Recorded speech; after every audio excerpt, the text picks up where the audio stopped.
Hello, दिखता नहीं है क्या? यही तो मेरा स्टाइल है बाबू। ए हीरो, जरा होश में। का कहलू? होश में?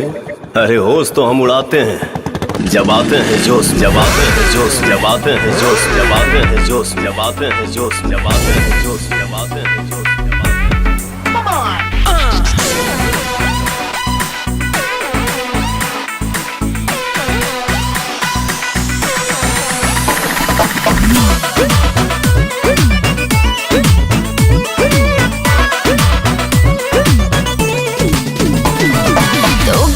चक्कर में है तेरे चक्कर में जमाना, मरती हूँ तुझ पे मैं बाबू, मेरा तू हो जाना। इतना आसान बारे? अच्छा आसान बारे? सब है तेरे पीछे पागल, तुझसे है टकराना, बार बार उंगली करते हैं करके कोई बहाना। हर हाथी चले बाजार में तो कुत्ता भो भो करता है। मैं अपने मन का मालिक हूँ, मुझे घंटा फर्क न पड़ता है।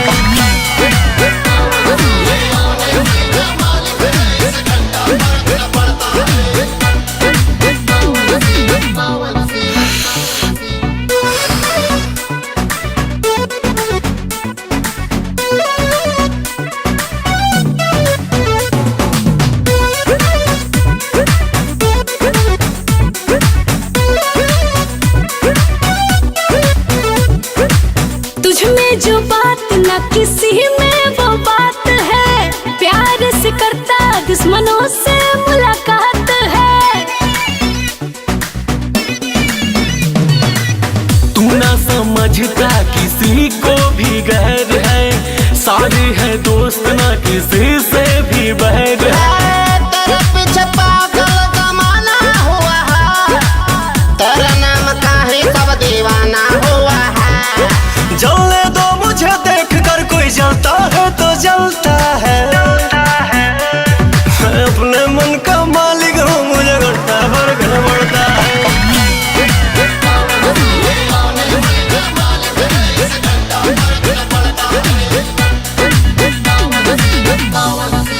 ए, हटना।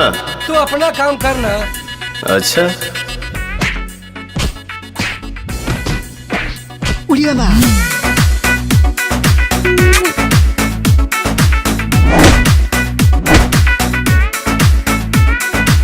दिल का तू है दिला वाला, सब जानते है क्या तू चीज, तुझे सब पहचानते।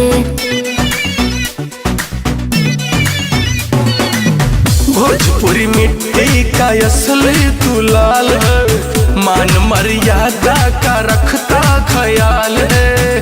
सोचने वाले को ना एक पल भी चैन है, प्यार देने वाले सब पवन सिंह के फैन हैं।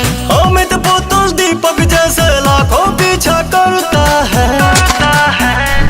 मैं अपने मन का मालिक हूँ, मुझे घंटा फर्क न पड़ता है।